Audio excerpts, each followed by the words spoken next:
I absolutely do think this is a pivotal day, an important day, because this is a clarion call. The Trump candidacy has really been a referendum on nationalism. It's been a referendum on populism.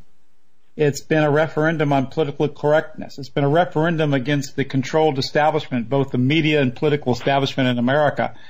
And so far, Trump has whipped them. And he has had the enmity, the hatred, the attacks of the true enemies of not only our republic, but of the European American people, the traditions of our country, all the values of this country. And it's been an amazing victory. He swept I believe, every congressional district in the state of Indiana, even though he's well outspent by these super PACs, which basically come out of New York City and, Cruz often rails against the New York City values, but interestingly enough, his biggest contributor over the last month or so has been a big Jewish leftist commie by the name of James Simmons, who already gave $3 million to Clinton this year, and now he's given $11 million. He had given $11 million to Cruz, but to no avail, all for what purpose? To stop Trump. And now the neocons are panicking, and I think it's a very important day. But I think it's also important to know that the neoconservatives are into a scorched earth policy right now. They literally are absolutely trying to literally destroy the Republican Party. And I think, like so often happens, Jewish chutzpah knows no bounds. And what they're really trying to do right now is they're trying to say, we're going to destroy the Republican Party, start from the ground up, because we're not going to allow people like David Duke, and that's literally what they're saying. They're saying the Republican Party allowed me to run, allowed me to speak. Of course, I got some pretty good votes in the Republican Party. I just defeated this Republican incumbent governor in Louisiana at one time. Oh, Dr. Duke, I don't mean to interrupt you, but I hear that we have Professor McDonald on the phone.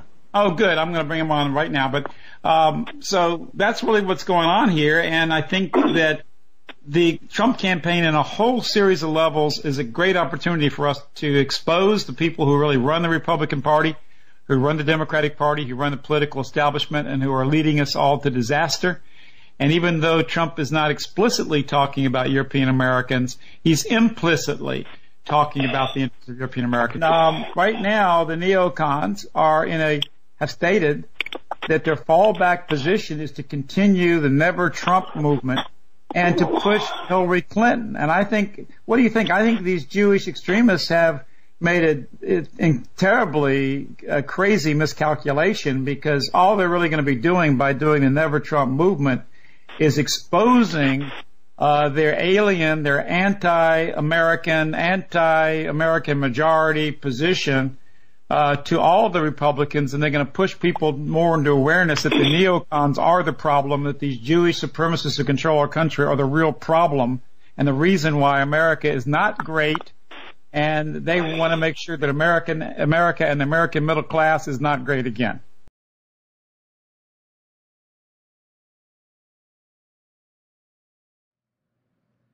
I would have to say that I agree with most of the people that are voting with Trump when they say that I don't fully support everything that he says,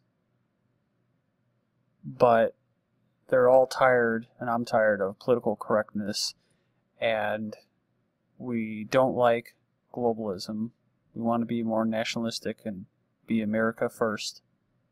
And I think subconsciously, many, if not most, of the Trump supporters are subconsciously wanting America to be white again. And so they're just kind of, this is what they're going to get as far as that option goes. As far as this becoming about racism, the only racism I've really seen has been non-whites and the Jewish establishment, Jewish media going after Trump and Trump supporters. You have the Jewish-run organization, the SPLC, surveying saying that the presidential campaign is leading to widespread fear and bullying in schools. It says it's among children of color, inflaming racial and ethnic tensions. So it's mostly against minorities. Again, minorities are the only victims in this. But that doesn't actually match reality, because in reality, it's actually white people who are being victimized here. And then, of course, if they try defending themselves from these attacks, the media will spin that and report it as if Trump supporters are going on the attack. You have NYU's pro-Trump students fear for their safety and their grades. They said lying in class about their political beliefs and keeping online conversations strictly private are typical precautions taken by these Trump supporters on campus. One of them said he was verbally accosted by a student who asked about his political affiliation. She started freaking out and started yelling and screaming in my face, calling me a racist and a fascist. It was impossible to even have a conversation. That makes sense because most of these anti-whites, like we said, are not rational or logical. They're completely emotionally based.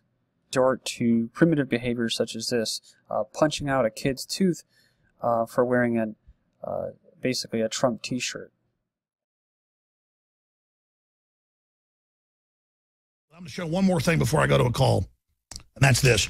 My youngest daughter made this a few weeks ago. I wanted me to show it on air, and I never got around to it because I was so busy. If you're a TV viewer, you can see it. I'll describe it for radio listeners. And it says, vote for Trump with a heart that is an American flag. And she made a bunch of these and was handing them out to visitors that came over for a barbecue at my house. And I'm going to tell Trump something right now. I like you. I think I've assessed you correctly. You're trying to force the globalists to capitulate to you. That's why they don't like you. You're showing how weak they are.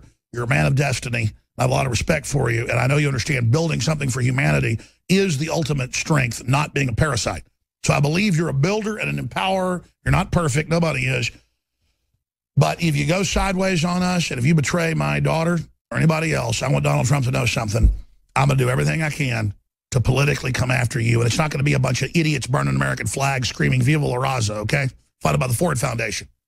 I want Donald Trump to know. It's not a threat. I'm just saying, you hurt us, you betray my daughter. That doesn't mean you don't make some compromise. Doesn't mean you're going to be perfect. Nobody can be. They're going to misrepresent and claim he sold out. But I'm telling you, take on the globalists, you got our full backing. But I don't really get behind candidates a lot, but I could tell the system was scared. They know you at least are for real trying to take over from them, and that scares them enough.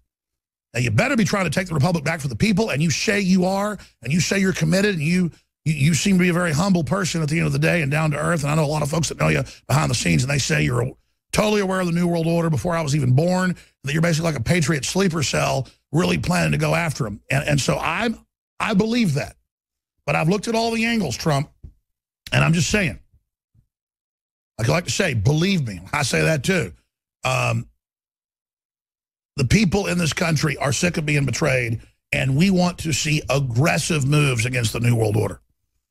And we will back you all the way, and we want to see these scumbags destroyed politically. And we want to see you, with the American people's backing, run over the traitors and to bring them to justice and to prosecute Hillary and so much more.